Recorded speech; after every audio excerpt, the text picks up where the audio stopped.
ये जो बुलडोजर के जरिए लोगों के मकानात बड़े पैमाने पर डिमोलिश किए जा रहे हैं। गुजरात में अहमदाबाद में एक इलाका है शाह आलम इलाका, वो पूरी आबादी को बुलडोज कर दिया, एकदम वहां पूरी तरह से बुलडोज कर दिया। न उनके लिए कोई इंतजाम किया गया, न उनकी बात सुनी गई, न उनको मौका दिया गया और उनका मुकाबला करने के लिए वो हथियार दिए जाए। ये कितनी खतरनाक बात है।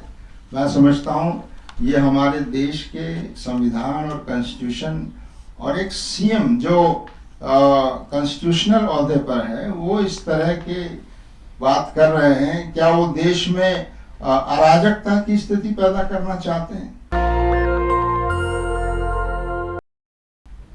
ये जो बुलडोजर के जरिए लोगों के मकानात, यहाँ तक कि मजहबी जो मकानात हैं, मजहबी इमारतें हैं, मदारिस हैं, मसाजिद हैं, वो बड़े पैमाने पर डिमोलिश किए जा रहे हैं। और उसमें ख़ास पैटर्न आप ये देखेंगे कि जहाँ मुस्लिम आबादी ज़्यादा है उन इलाकों को ख़ास तौर से टारगेट किया जा रहा है।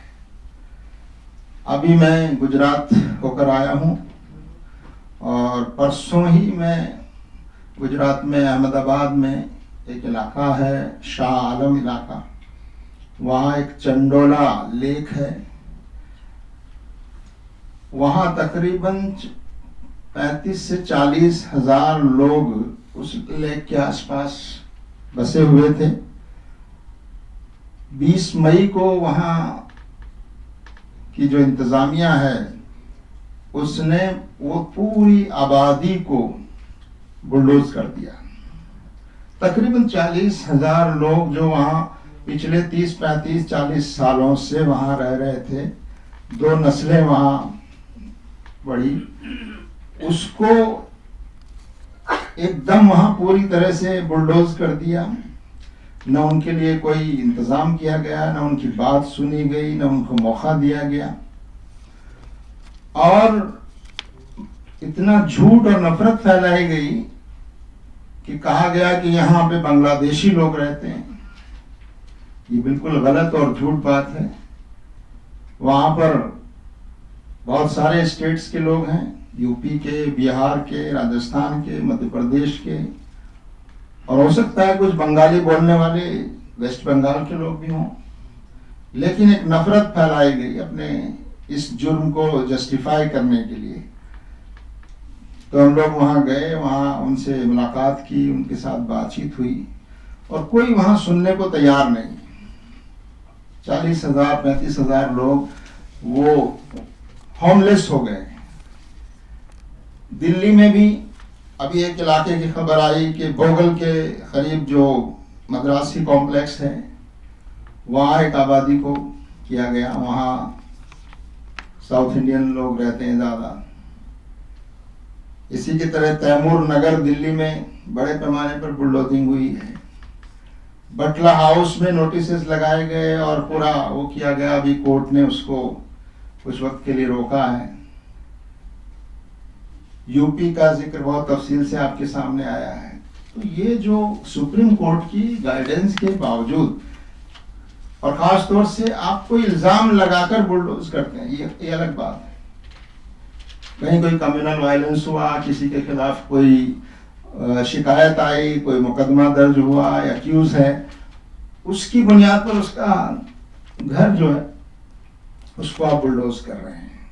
सुप्रीम कोर्ट ने वाज़ेह तौर पर यह हिदायत दी है कि ये बिल्कुल गलत है।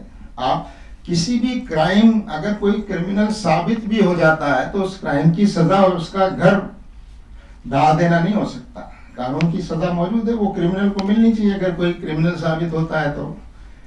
लेकिन घर जो पूरे घर का है, परिवार का है, आप उस पूरे परिवार को सजा देते हैं और क्राइम की आड़ में देते हैं और कहते ये हैं कि ये इलीगल है। जब कोई क्राइम रिपोर्ट होता है या किसी के खिलाफ आप इल्जाम लगाते हैं तब आप ये कहते हैं कि इलीगल है इसलिए किया जा रहा है।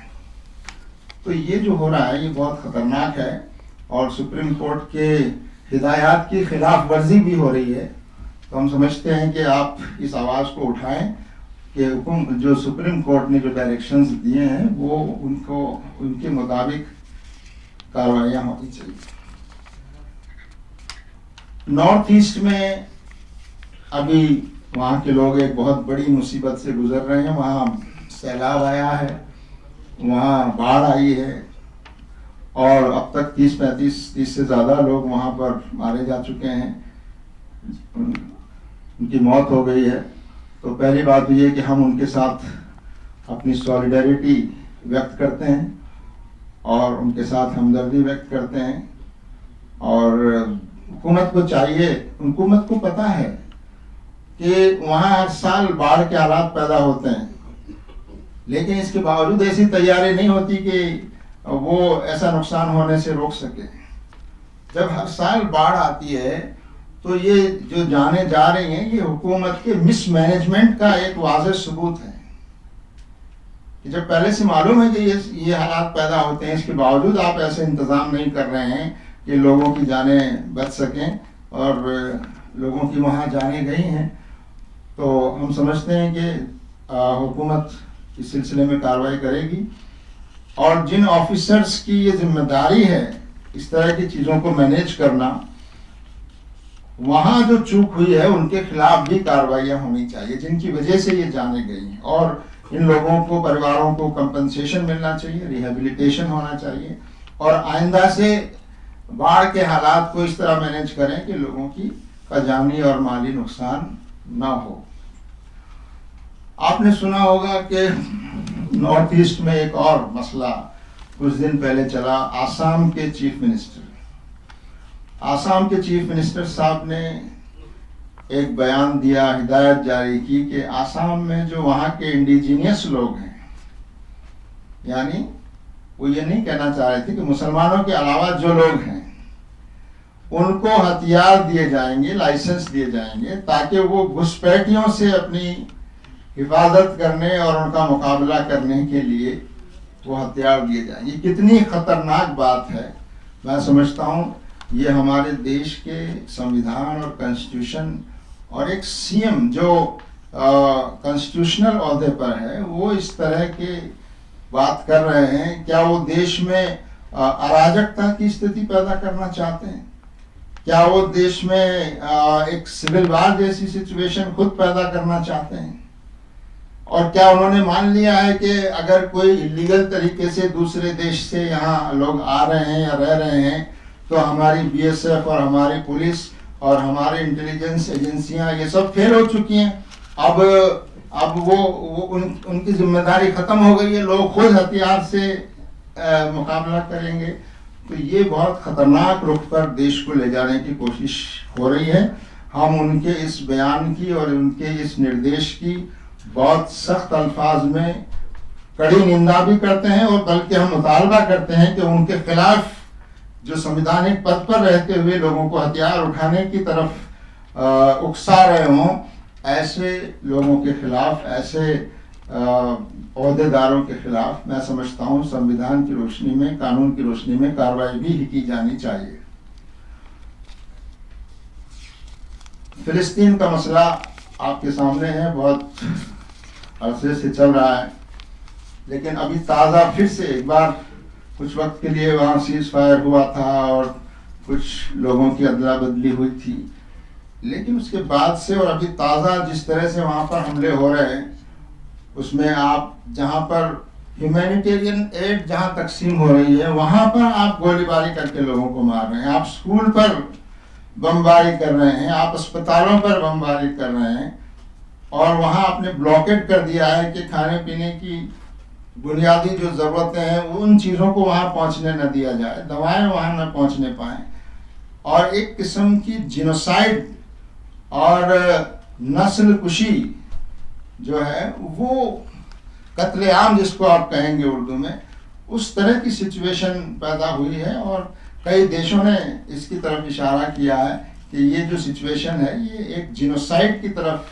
वहाँ उनको ले जाया जा रहा है और दुनिया की ज़्यादातर मुल्क जो हैं वो इस पर खामोश हैं और हम ये समझते हैं कि ये पूरा जो इज़राइल जिस तरह के वार क्राइम्स कर रहा है वहाँ पर उसके लिए अमेरिका भी जिम्मेदार है, क्योंकि अमेरिकन अनकंडीशनल सपोर्ट जो अमेरिका दे रहा है, जो उसकी पुष्टपनाही कर रहा है, उसकी वजह से इसराइल इस तरह के वार क्राइम करने के लिए कि उसमें हिम्मत आ गई है। अगर अमेरिका का सपोर्ट न हो, सारी दुनिया के देश इनको चाहिए कि वो अमेरिका पर भी दबाव डालें और ये सिलसिला जो जिनोसाइड का वहाँ हो रहा है उसको रुकना चाहिए। और हमारी हुकूमत से, हमारी सरकार से भी हम ये बात आपके माध्यम से कहना चाहते हैं कि वो अपना एक्टिव रोल अदा करे और वो हमेशा से फ़िलिस्तीन की के लोगों की और फ़िलिस्तीन की रियासत की हिमायत करती आई है हमारी हुकूमत। तो सिर्फ बयानों तक महदूद न रहे, बल्कि अपने असर और अपने रसूख का इस्तेमाल करते हुए इंटरनेशनल तरीके पर वो इसराइल पर और अमेरिका पर दबाव डालने की कोशिश करें कि फ़िलिस्तीन में सीज़ फायर हो, वहाँ जंगबंदी हो और वहाँ के लोगों के लिए राहत और जो उनकी ज़रूरतें हैं उसका ब्लॉकेड ख़त्म हो, उन तक सामान पहुँचे, इसराइल को हथियार देना अमेरिका बंद करे और वहाँ ये जो सिलसिला चल रहा है इसको रुकना चाहिए। जमात इस्लामी हिंद आपके माध्यम से ये बात सरकार तक भी पहुँचाना चाहती है। तो ये बातें थी जो हमने अपने इसमें प्रेस नोट में शामिल की है। अब आप कुछ सवालात अगर आपके पास हैं तो ज़रूर पेश करें। दस्तक की आपसे गुजारिश है कि अगर इसको बचाना चाहते हैं तो नेशनल दस्तक को सब्सक्राइब करने के लिए रेड कलर के सब्सक्राइब बटन को दबाएं, फिर बेल आइकन की घंटी दबाएं। नेशनल दस्तक को बचाने के लिए बहुत ज़रूरी है कि हर खबर को शेयर करें, लाइक करें, कमेंट जरूर करें।